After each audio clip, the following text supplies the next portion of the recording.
Hello students, हमने अपने 2 chapter complete कर लिए, एक चैप्टर बायो का और एक चैप्टर केमिस्ट्री का। अब अपना सेकंड चैप्टर केमिस्ट्री का स्टार्ट करने वाले हैं, which is the chapter 7 acid and acid basis और सोल्ट। इस चैप्टर में हम पढ़ने वाले हैं कि एसिड्स क्या होते हैं, बेसिस क्या होते हैं और सॉल्ट्स क्या होते हैं।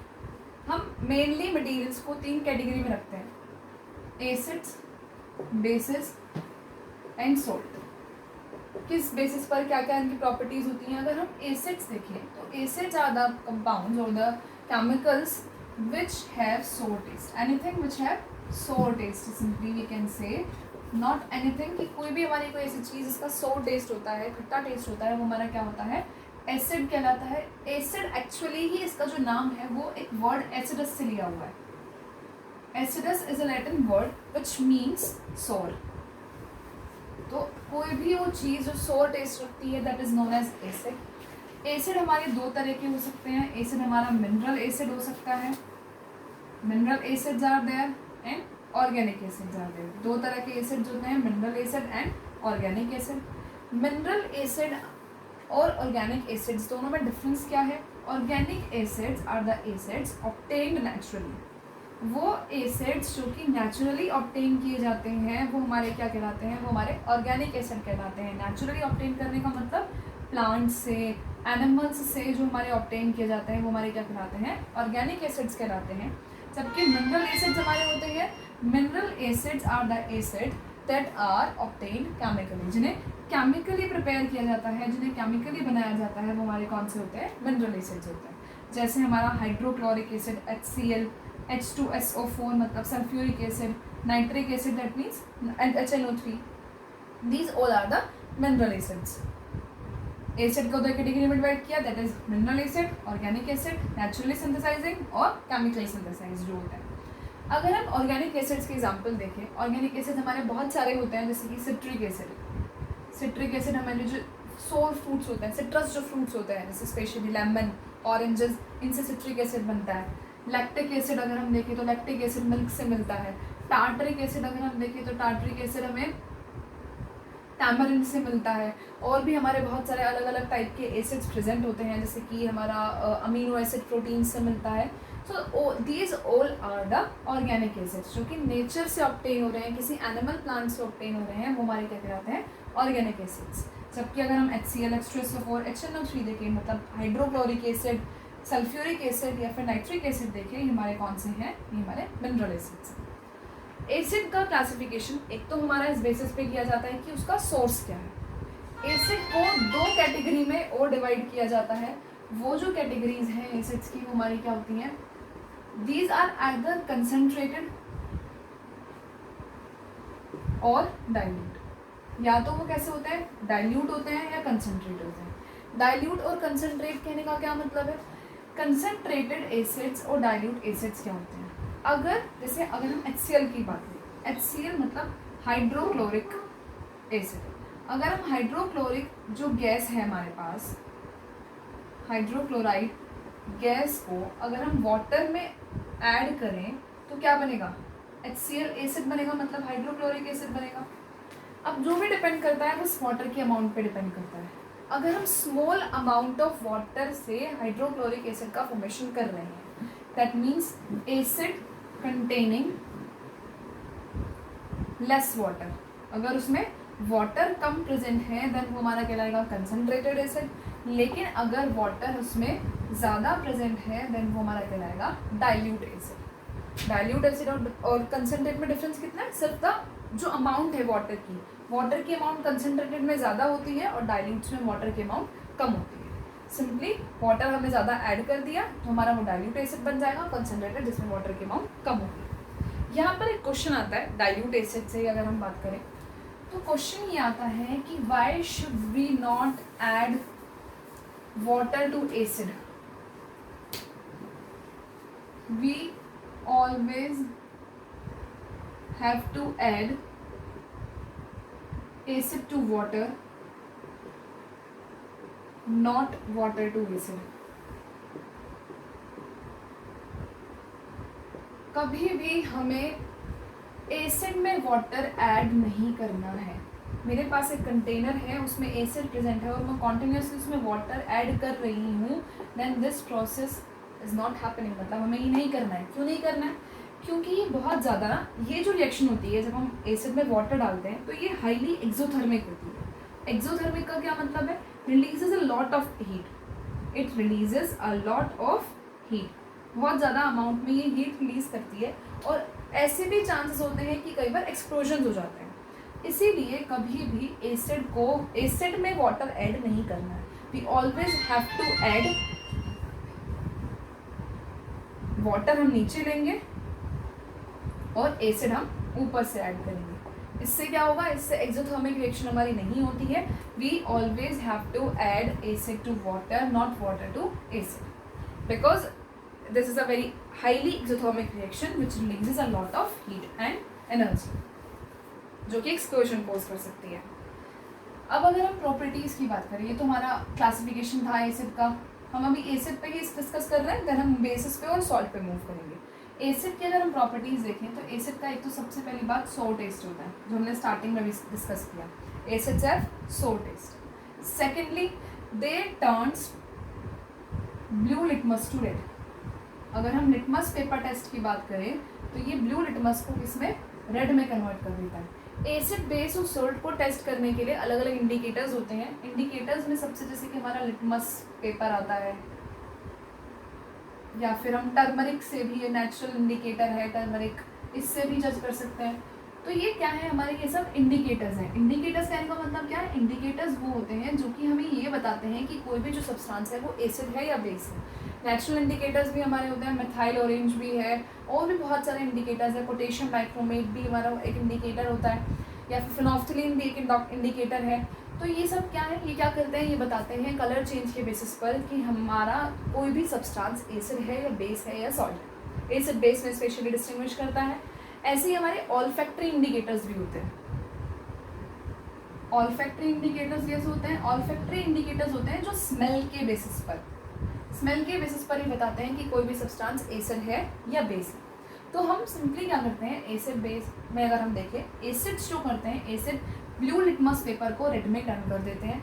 अगर हम ब्लू लिटमस पेपर पे एक ड्रॉप एसिड भी डाल रहे हैं तो वो रेड में कन्वर्ट हो जाएगा, और अगर हम रेड पे ही डाल रहे हैं then there will be no effect. Third property क्या है इसकी? Third property, these are corrosive in nature. Nature में कैसे होते हैं? ये कॉरोसिव होते हैं, मतलब किसी भी चीज़ को ये खराब कर सकता है, डिस्ट्रॉय कर सकता है। आयरन को, मेटल को जंग लगा सकता है। इवन ये स्किन को भी डैमेज कर सकता है। अगर एक ड्रॉप एसिड भी स्किन पर गिर जाता है देन वो क्या कर सकता है? वो बर्न कोज कर सकता है, वो उसको हार्म कर सकता है। तो इसका नेचर कैसा होता है? This is corrosive in nature. ये स्किन को बर्न कर सकता है, या फिर हमारे मेटल्स को स्पेशली उसमें कॉरोजन कोज कर सकता है। थर्डली हमारा कंडक्टर्स होते हैं, good conductors of electricity. Acids का जो एक्वस सॉल्यूशन होता है, एक्वस सॉल्यूशन मतलब एसिड का जो वाटर वाला सॉल्यूशन होता है, वो कैसा होता है? वो इलेक्ट्रिसिटी कंडक्ट कर लेता है। इलेक्ट्रिसिटी कंडक्ट करने का मतलब क्या है? कि वो अपने थ्रू इलेक्ट्रिसिटी इजीली पास होने के लिए अलाउ कर देता है। नेक्स्ट हमारा क्या है? These are soluble in water. ये जो एसिड्स होते हैं वो वाटर में कैसे होते हैं? सॉल्युबल होते हैं, इजीली उसमें डिजॉल्व हो जाते हैं। ठीक है, this is the physical property we can say. ऊपर से हमें कैसे देखने को मिल रहा है कि उसका इलेक्ट्रिसिटी कंडक्ट कर रहे हैं नहीं करना है, लिटमस पेपर पे क्या इफेक्ट है, वो सब है। अब अगर हम बात करें केमिकल प्रॉपर्टीज़ की, तो केमिकल प्रॉपर्टीज़ क्या होती हैं एसिड्स की? केमिकल प्रॉपर्टीज़ का मतलब क्या है? कि केमिकल प्रॉपर्टीज़ का मतलब है कि कोई भी जो एसिड है वो किस तरीके से रिएक्ट करता है, रिएक्शन कैसी देता है। केमिकल प्रॉपर्टीज़ ऑफ एसिड में जैसे सबसे पहले अगर हम बात करें अगर हम रिएक्शन विद मेटल करते हैं, first is reaction with metals. अगर किसी एसिड की रिएक्शन मेटल से कराई जाए तो क्या होता है? जब भी एक एसिड की रिएक्शन एक मेटल से कराई जाती है तो सॉल्ट प्लस H2 का फॉर्मेशन होता है। H2 गैस इवॉल्व होती है और सॉल्ट का फॉर्मेशन होता है। जैसे एसिड हम ले लेते हैं HCl मतलब हाइड्रोक्लोरिक एसिड, और मेटल हम ले लेते हैं सोडियम। जब इन दोनों की रिएक्शन कराई जाएगी तो NaCl प्लस H2 गैस का फॉर्मेशन होगा। इसको हम बैलेंस कर सकते हैं इक्वेशन को, जैसे आपने 7th में भी पढ़ा होगा balancing of chemical equation. Main चीज़ हमें यहाँ याद रखनी है कि जब एसिड की रिएक्शन मेटल से कराई जाती है तो सॉल्ट प्लस H2 गैस का फॉर्मेशन होता है। एक एग्जांपल और ले लेते हैं, जैसे H2SO4 की reaction, this is a sulphuric acid, this is sulphuric acid. इसकी रिएक्शन अगर हम किससे कराएं, इससे मैग्नीशियम से अगर हम इसकी रिएक्शन कराएं तो किसका फॉर्मेशन करेगा, ये बनाएगा MgSO4 which is a salt and hydrogen gas release करेगा। सो इसका ये बिहेवियर किसके साथ था, मेटल के साथ। जब भी एसिड की रिएक्शन मेटल से होगी तो वो सॉल्ट प्लस हाइड्रोजन गैस का फॉर्मेशन करेगा। नेक्स्ट हमारी आती है reaction with carbonates. Reaction with carbonates, carbonate simply कह सकते हैं जिसमें CO3 प्रेजेंट होता है। मेटल कार्बोनेट जैसे कि हमारे कैल्शियम कार्बोनेट हो गया या फिर हमारा सोडियम कार्बोनेट हो गया, इन कार्बोनेट से एसिड कैसे रिएक्ट करता है, जब भी एसिड की रिएक्शन कार्बोनेट से कराई जाती है, एक तो वो हमारा वही सॉल्ट का फॉर्मेशन करेगा, मतलब सबसे पहले एक तो बनाएगा CaCl2, प्लस में ये क्या रिलीज करता है, H2O रिलीज करता है, मतलब वाटर रिलीज करता है and carbon dioxide gas release करता है। किसी भी कार्बोनेट की रिएक्शन अगर एसिड से कराई जाएगी तो वो क्या प्रोड्यूस करता है, salt plus carbon dioxide gas release करता है एंड वाटर भी रिलीज कर देता है। ऐसे ही अगर हम सोडियम कार्बोनेट की reaction,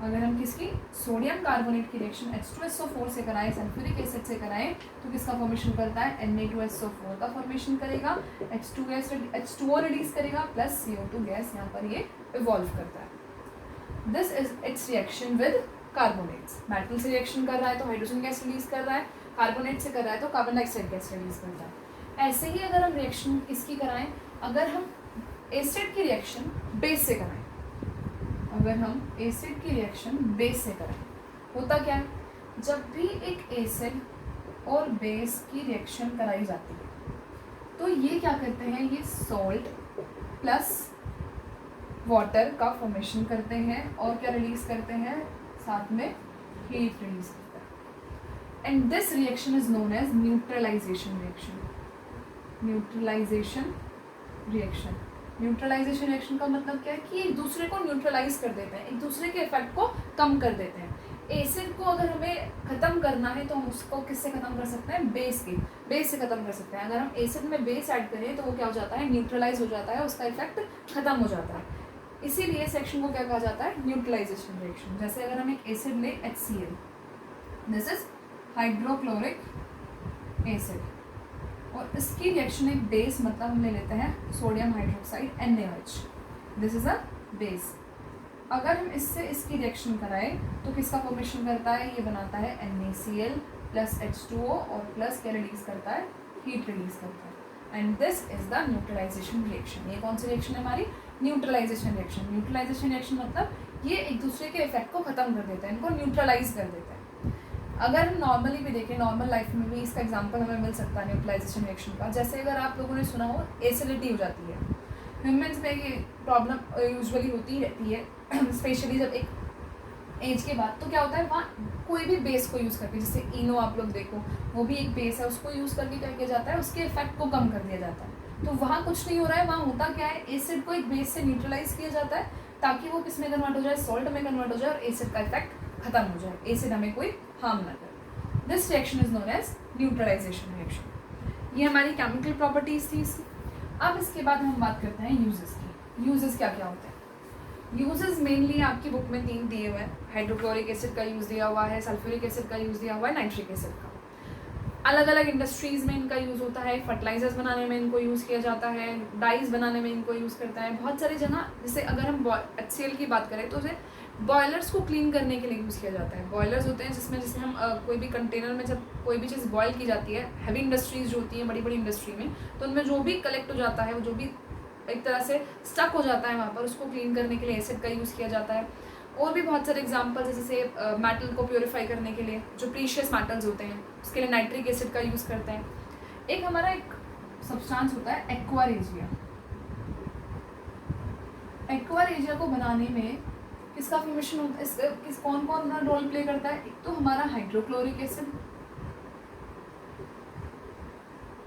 plus nitric acid. 2 acids ऐसे होते हैं जिनको मिलाने से किसका फॉर्मेशन करता है, एक्वा रेजिया का फॉर्मेशन होता है, और इसको नोबल मेटल्स को प्योरीफाई करने के लिए यूज़ किया जाता है। नोबल मेटल्स जैसे कि गोल्ड और प्लेटिनम के लिए इनको हम यूज़ करते हैं। एक्वा रेजिया में होता क्या है, 3 पार्ट्स हाइड्रोक्लोरिक एसिड, मतलब अगर हमें पूरा एक बीकर में सपोज हमें 100 ml का कोई मिक्सचर बनाना है तो उसमें से हमारा जो मेजॉरिटी वाला 3 जो पार्ट होगा उसका किसका होगा, हाइड्रोक्लोरिक एसिड होगा, और 1 पार्ट हमारा क्या प्रेजेंट होगा, नाइट्रिक एसिड प्रेजेंट होता है। तो उस क्वांटिटी में इतना अगर हमारा HCl है तो उसमें हमारा इतना क्या प्रेजेंट होता है, नाइट्रिक एसिड। किसका फॉर्मेशन करता है, एक्वा का फॉर्मेशन करता है। सल्फ्यूरिक एसिड हमारा ऐसे ही फर्टिलाइजर्स वगैरह बनाने में यूज होता है। There are many more uses, you can read it from your book, और अगर कुछ ना समझ में आए तो आप पूछ सकते हो। This is all about the acid, acid की केमिकल प्रॉपर्टी, एसिड का नेचर, एसिड का टेस्ट कैसे होता है, इंडिकेटर्स कैसे रिएक्ट करते हैं। अगर हम बात करें लिटमस पेपर की तो ब्लू लिटमस को वो रेड में कन्वर्ट कर देता है, तो अलग अलग तरह का इफेक्ट वो शो करता है। अब अगर हम देखें बेसिस पे, एक इंट्रो ले लेते हैं बेस का। बेस क्या होता है, bases are the substances that feel soapy to touch. ये कैसे होता है, सॉपी टू टच होते हैं। जैसे अगर आप अपनी सोप भी अगर हम देखें वो भी बेस की बनी होती है, उसको अगर आप हाथ लगाओ तो फील कैसा होता है, सॉपी फील होता है। तो वो क्या होता है, हमारा बेस होता है। बेस हमारे यूजुअली, जैसे अगर हम सॉल्युबल बेसिस की बात करें, सॉल्युबल बेसिस मतलब जो बेसिस हमारे वाटर में प्रेजेंट होते हैं उनको बोला जाता है एल्केली। बहुत जगह आप पढ़ते हो एल्केलाइन सॉल्यूशन, तो एल्केली क्या है, alkali is nothing but the water soluble base. हमारा वाटर में वो जो बेस सॉल्युबल है वो क्या होता है, एल्केली होता है। एंड थर्ड हमारी कैटेगरी कौन सी बचती है, third category is salt. Salt क्या है, salt is nothing but the mixture of acid and base. Acid और बेस से जो बनता है वो हमारा क्या होता है, सॉल्ट होता है। न्यूट्रलाइजेशन रिएक्शन जो हमने कराई थी अभी, उसमें सॉल्ट का फॉर्मेशन कर किया था। तो सॉल्ट कुछ नहीं है, salt is the combination of acid and base. आज के सेशन में हमने अपना पूरा एसिड वाला टॉपिक कंप्लीट कर लिया। एसिड्स क्या होते हैं, उनकी प्रॉपर्टीज़ क्या है, केमिकल प्रॉपर्टीज़, यूजेस वगैरह सब हो गया। नेक्स्ट सेशन में हम बेसिस और सॉल्ट कंप्लीट करेंगे एंड हमारा चैप्टर कंप्लीट हो जाएगा। Watch the videos and read the chapter carefully. Thank you so much.